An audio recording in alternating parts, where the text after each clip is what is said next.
Oke, rekan-rekan sekalian, jumpa lagi di video saya tentang tutorial pembelajaran ya, tentang Hekras sederhana 2 dimensi Depth of Range. Di sini saya akan menunjukkan bagaimana kita melakukan proses pekerjaan Hekras ya, menggunakan data elevasi dari Demnas ya. Silahkan ya, dibuka Demnasnya menggunakan link tanahair.indonesia.government.id buat akun, dan silahkan download data sesuai dengan studi kasus atau project kalian masing-masing. Kebetulan di video pembelajaran ini saya menggunakan contoh kasus yang ada di Sungai Pacal ya, daerah Bojonegoro, Kabupaten Bojonegoro, Provinsi Jawa Timur. Oke, lakukan download data demnya ya.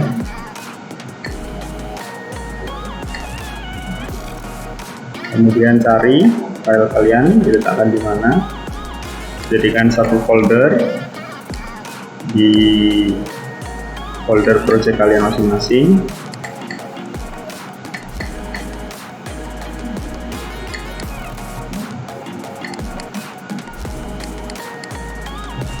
Berikan judul ya, data dem sesuai dengan studi kasus.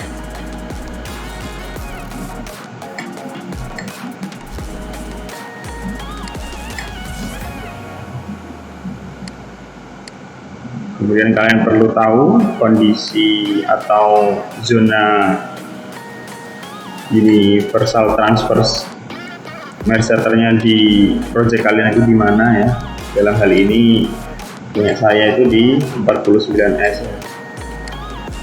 Nah, ada aplikasi lain selain Hekras yang untuk memproses data demnya tadi supaya lebih ringan, lebih cepat kalkulasinya ya, menggunakan QGIS. Silahkan di download, nanti link akan saya sertakan di deskripsi.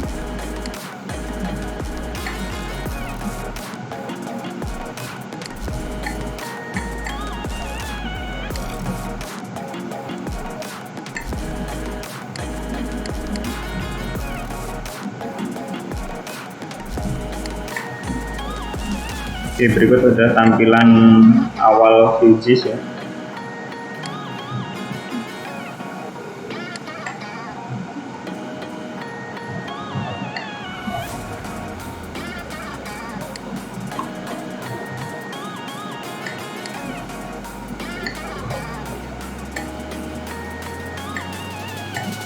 Nah, ini untuk setting koordinat reference sistemnya, sesuaikan ya. Kalau UTM 49S ya pilih ya, cara memilihnya demikian ada di video, silahkan diikuti saja.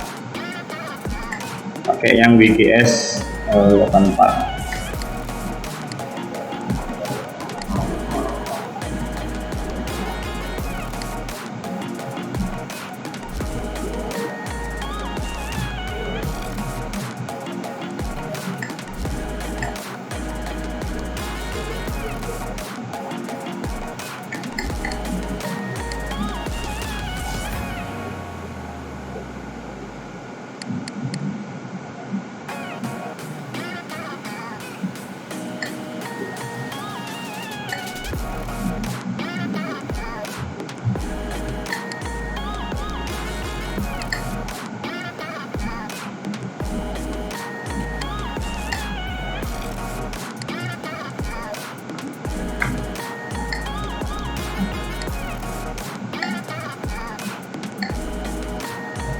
Kemudian save project QGIS-nya itu di folder yang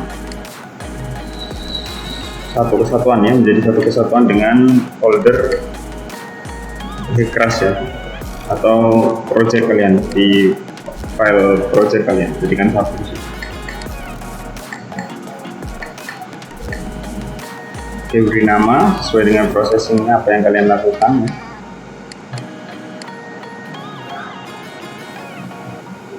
Baik,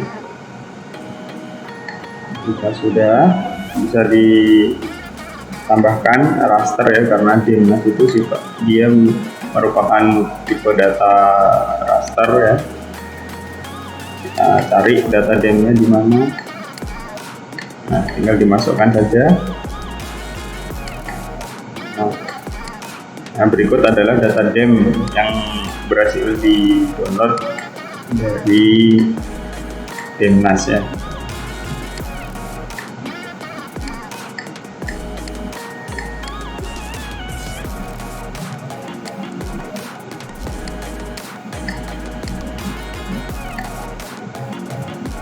Untuk mempercantik ya, biasanya kami menggunakan simbologi yang demikian ini ya, supaya terlihat juga nanti antara sungai sama datarannya.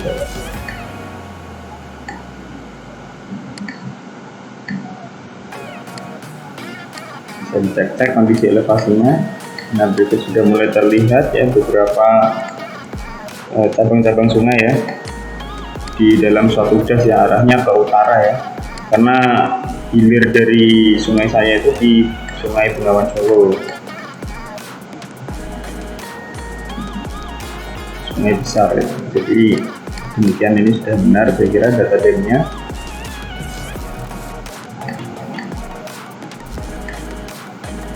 Nah, kalian perlu mendownload dulu ya XYZ Tiles-nya itu, nanti silahkan dicari ya. Ini karena saya kebetulan sudah download ya beberapa data background ini ya, atau bisa dikatakan background layernya ya. Nah, ini karena tadi di project sudah saya setting UTM terlebih dahulu, padahal base dari Google Satellite, Google Terrain, Google Roads, Google Hybrid itu semuanya dia masih dalam DMS ya, atau decimal minute second ya, data geografinya itu. Koordinat geografisnya itu harusnya DMS atau desimal saja, ini kebetulan desimal, saya tidak. Kemudian caranya adalah demikian, kita setting ulang dulu semuanya, karena DMNAS-nya itu juga dari desimal juga ya, maka kita tumpuk terlebih dahulu supaya terlihat apakah memang betul raster layer kita dengan data background yang ada ya, yang sudah terstandarisasi gitu ya. Kita ganti source-nya tadi menjadi yang UTS 84. Kita zoom ke layar. Di atasnya karena dia overlay,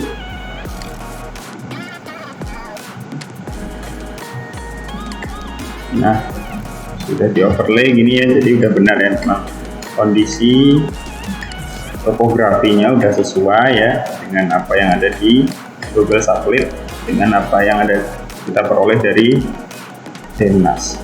Oke, kalau sudah benar, kita bisa lanjut ke tahapan berikutnya.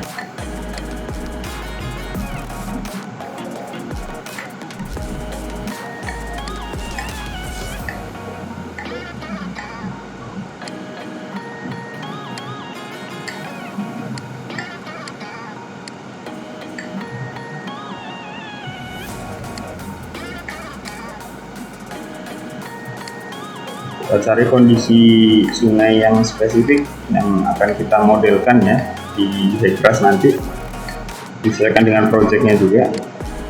Nah, itu sudah mulai terlihat alur-alur sungainya. Dalam satu sistem das itu ada banyak sekali cabang-cabang sungai, kita hanya modelkan satu saja sungai.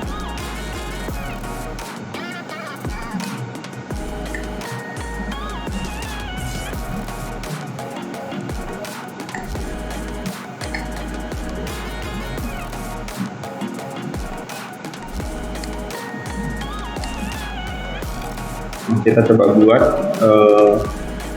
klip ya, klip atau potongan, batas potongan gitu ya, supaya nanti tidak terlalu berat ketika dimasukkan data dem. Jadi data dem itu perlu diklip sesuai dengan batas yang akan kita modelkan gitu. Kalau semuanya nanti setidaknya satu zonasi tadi yang terdownload itu akan berat nanti ketika ada proses running gitu.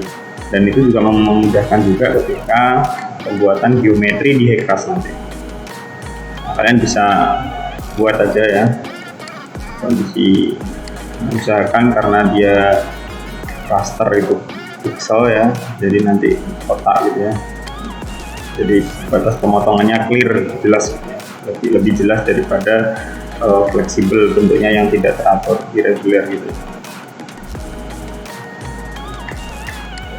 Oke, berikan ID, kalian bisa ketikkan sembarang gitu ya. Sudah, ketika sudah berhasil di save SHP nya akan muncul seperti ini, walaupun tidak terlalu persegi tapi tidak masalah. Untuk mempermudah dan memperhalus tampilan ya, kita bisa setting ya. Isi bagian dalamnya kita hilangkan, jadi tinggal tersisa kotakan hitam sebagai batasnya.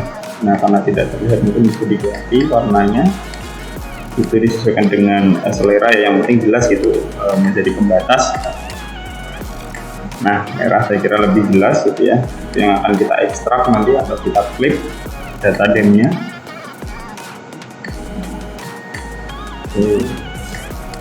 Langkah selanjutnya adalah kita mencari klip ya, klip raster ya.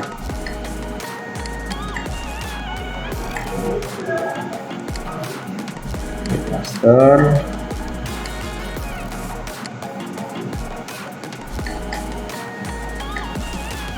input layernya adalah data dem.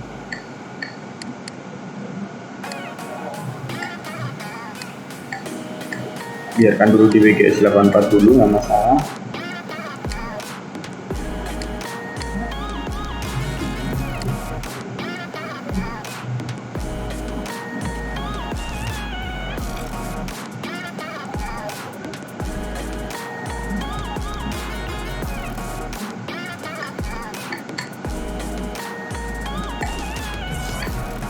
Dan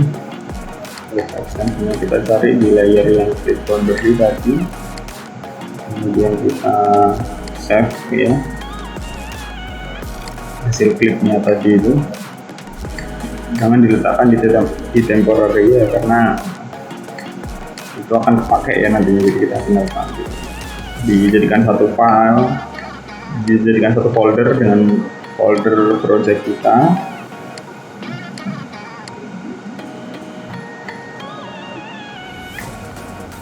Oke, kalau berhasil akan muncul seperti ini ya, sesuai dengan apa yang kita potong tadi ya.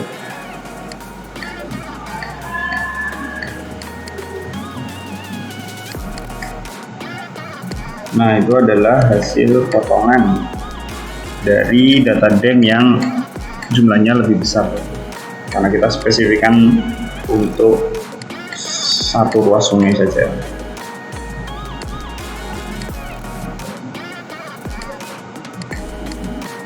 Nah, sudah kelihatan jelas ya, cukup jelas karena elevasinya cukup signifikan bedanya. Jadi antara alur sungai dengan daratan itu clear ya, terlihat jelas.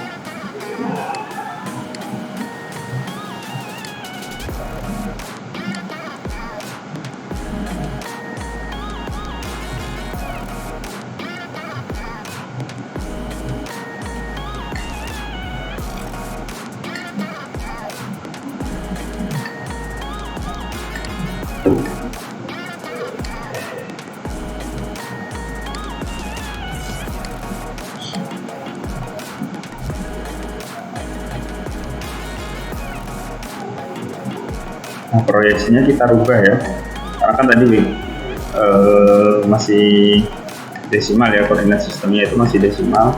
Tandanya itu di koordinat minus 7,28 derajat, itu desimal degree. Nah, kita rubah ke UTM ya, karena UTM itu nanti dia lebih terasa ya, artinya ketika pindah atau jarak per sekian meter itu dia akan muncul perpindahan koordinatnya itu sesuai dengan jarak yang kira-kira ada di lapangan gitu ya. Kalau desimal itu susah untuk merefleksikan gitu ya. Oke, disimpan dalam tipe TIFF files.